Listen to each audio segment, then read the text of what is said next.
Allow me first to thank the government and people of the Republic of South Sudan for the warm reception extended to me personally and the members of my delegation since our arrival in Juba.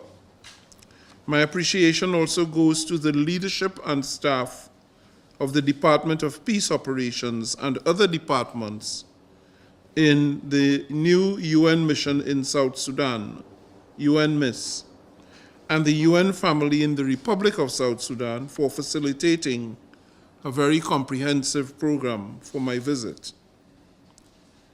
I have looked forward with great anticipation to this visit since the early days of my presidency of the General Assembly, seeking to demonstrate my full support and that of the General Assembly for ongoing concerted efforts to consolidate peace, security, and development in the Republic of South Sudan and the region. I believe taking the United Nations to the people beyond the comfort of our offices and conference rooms in New York is the right thing to do to avoid that, to avoid that us in the leadership positions remain too detached from the glaring reality faced by the people we must effectively serve on the ground. In any case, as you may be aware, the development of Africa is among the 8 strategic priorities of the United Nations as approved by the 193 member states. It is without any doubt in my mind that the Republic of South Sudan and the African continent at large have special needs and must be prioritized as they urgently need and deserve peace and stability, strong governance mechanisms, as well as sustainable development. As President of the General Assembly, this visit is therefore an important opportunity for me to come and to learn firsthand about both the progress and the challenges faced by its people of the Republic of South Sudan, as well as what more in terms of support the UN and the international community can offer.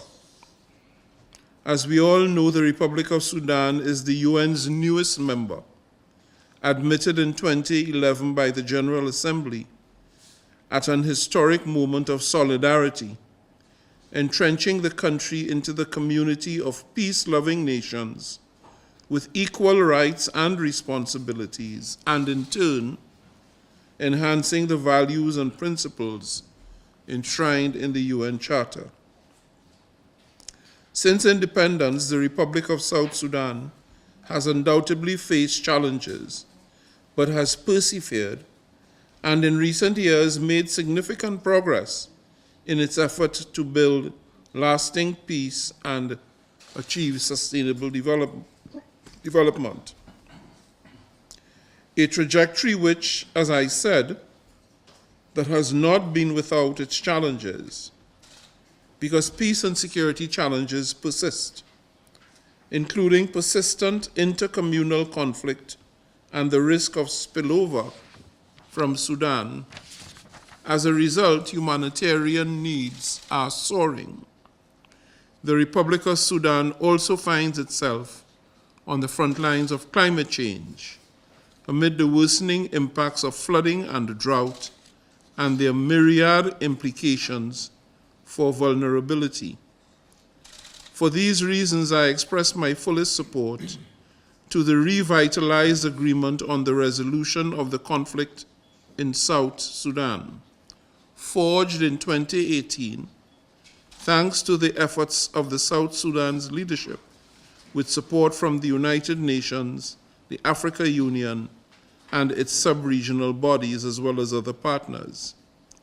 The revitalized agreement is indeed a landmark achievement, and I firmly believe that all it now needs is for the parties to faithfully rally behind it to ensure its full implementation. I repeat, its full implementation. Here I must emphasize that there is inspiration to be drawn from Mahatma Gandhi's apt words of wisdom, which I quote now: "There is no way to peace." Let me repeat that. There is no way to peace. Peace is the way. Peace is the way. The message of peace is the message I came here to deliver. As I did during my courtesy call on His Excellency, Mr. Silva Kiir Mayardit, President of the Republic of South Sudan, and in my bilateral meetings with the Honorable Mr. Ramadan Abdullah Gok Ayul, the Minister of Foreign Affairs and International Cooperation. I also had the privilege to interact with the leadership and staff of the United Nations mission in South Sudan and the UN family in the Republic of South Sudan, who enlightened me on the exceptional work they are doing as one UN in support of the efforts of the government of the Republic of Sudan. During my visit, I also interacted with the young people and will be interacting with some younger people today, I hope, who are the leaders of tomorrow. That's you guys. And civil society members as the third estate about their vision for a peaceful and equitable future in the Republic of Sudan. I also visited an internally displaced person camp, where I underscored my unwavering support and that of the General Assembly and the United Nations system at large. As you all know, when societies and countries take the lead and are proactively involved in building peace, there cannot be any shortage of support for the process as a whole, both internally and from the international community. That is why the Republic of South Sudan's nationally led path to a brighter future must be an all-inclusive one. It must showcase the full, equal, and meaningful participation of its women. It must embrace the active involvement of its civil society organizations and the youth. And in doing so, it must fully acknowledge the challenges and opportunities for realizing the rights of all children in the Republic of South Sudan and elsewhere on the continent.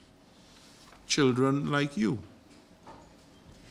As the International Day of the African Child is coming up on 16th June calls us all to do. That is why I felt it essential to hear directly from children here in the Republic of South Sudan, who, while they face the biggest brunt of many challenges, but also represent our hope and our aspirations for a brighter future of peace and prosperity in this country.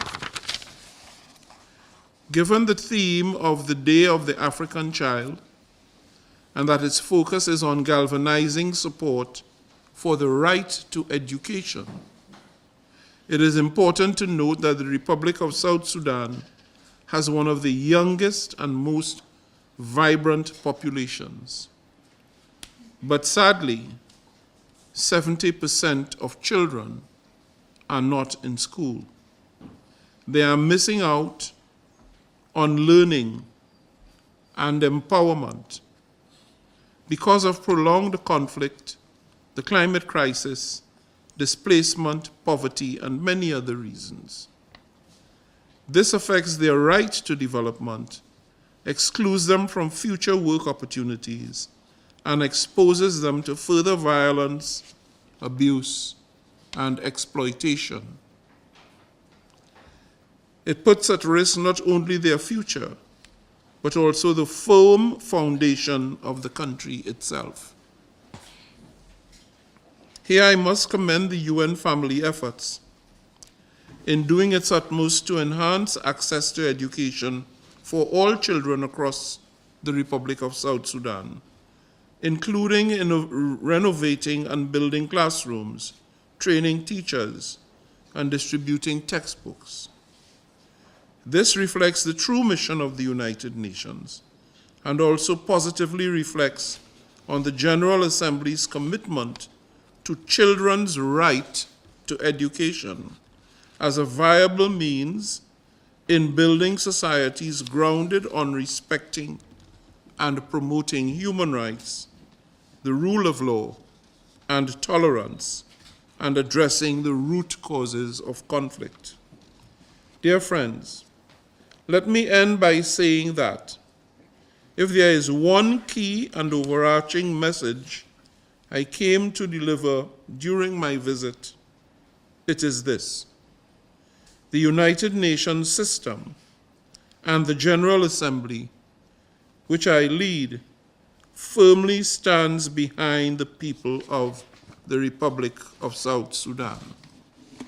We stand with all those living through or recovering from instability or conflict. We stand with the people of the Republic of South Sudan, including those who are internally displaced, not by any choice of their own. And we stand with the people and communities living on the front lines of some of our gravest challenges, be it natural, man-made, or otherwise. As President of the General Assembly, my door remains open to help build peace, progress, prosperity, and sustainability for all here in the Republic of Sudan, in the wider region, and including in neighboring Sudan, where we are witnessing unprecedented escalation of violence that must stop. I repeat, that must stop now and indeed around the world. In that spirit, once again, I am happy to be with you today. The UN's position, let me say this. The UN's brand is peace. That is our brand. That will continue to be our brand. The UN does not, never aligns with conflict and war and fighting, because that's not the way to solve problems. I'm saying this and looking at these young kids. That is not the way that you solve problems. You solve problems by sitting down with one another and discussing your differences. You don't take punches and fight at all. That does not help, because after you fight, the problems still exist. So the UN brand is a brand of peace, and the UN supports any initiative that is going to result in internal peace and calm and stability in South Sudan. The question of the timing of the election is a question for the government and people of Sudan to decide. We hope and we encourage that the elections take place and that the elections, adequate preparation is made for the elections in order to ensure that it produces a good, strong result that the people of Sudan are satisfied with and will not question. But the decision regarding the timing of the election is a matter for the government and people of Sudan, bearing in mind that the entire international community will have their eyes on Sudan to see what happens. and the future of this country, to a large extent, will depend on the extent to which the international community feels satisfied that the country is on the right road. Sudan needs a lot of support. There's no doubt about it. Yesterday, I had a meeting with a series of cabinet ministers who are really working hard and dedicated to lifting this country up. But as the Minister of Education told me, there's a shortage of schools in the country areas. They can't, in order to build a school far away, they can't send the building material by road because there are no roads. It has to be flown in. Very expensive. These are the practical realities that exist in this country that affects its ability to educate young children. As much as the desire is there to do it, it cannot be done all at once and right away. So we have to be realistic, and I suppose the people of Sudan have to bear in mind, of South Sudan, have to bear in mind that development is a process.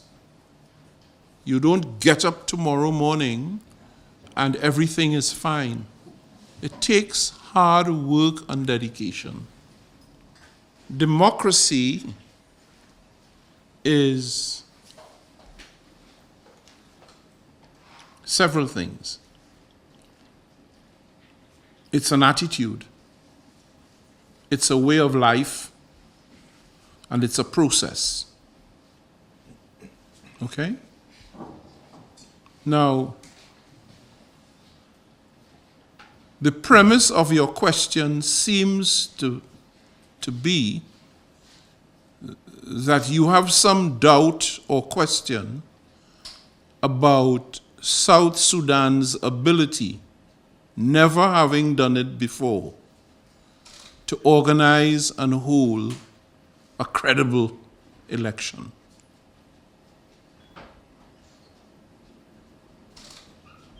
But South Sudan would not be the first or only country to hold an election that never held an election before. Countries do that all the time. And the elections are free and fair and free from fear. People are allowed to go and express their vote, one ballot, one vote. You dip your finger in the ink because you only have one shot. You can't vote twice. If you do that, you're breaking the law and you can be sent to jail. Okay? But let me say this. If the authorities in Sudan, in South Sudan, thank you, believe that they do not have all of the necessary expertise to carry out the election in a way that would give the electors, the people of South Sudan, the comfort of knowing that the elections are free, then there are mechanisms available to assist and support the authorities of South Sudan to execute the elections. There are international organizations set up that have been doing this for years and years and years, and who, if requested, if the government feels the need, I'm sure would be prepared to accompany the government and support their effort in getting a clear, good, strong outcome that is not questionable. So those mechanisms exist and are in place. But I encourage you not to doubt the capacity of the local authorities to organize the election simply because it's the first time. I lived in a country where, for the first time in 1956, we organized an election. And we've been doing it ever since without any problems. There's never been a problem. The issue is and has to be, and I hope that the people of South Sudan will feel comfortable enough and strong enough to accept and honor the result of the election when it comes. Because that is what elections are supposed to do. Okay? The election of a government is the right of the people to express their will regarding who should govern them.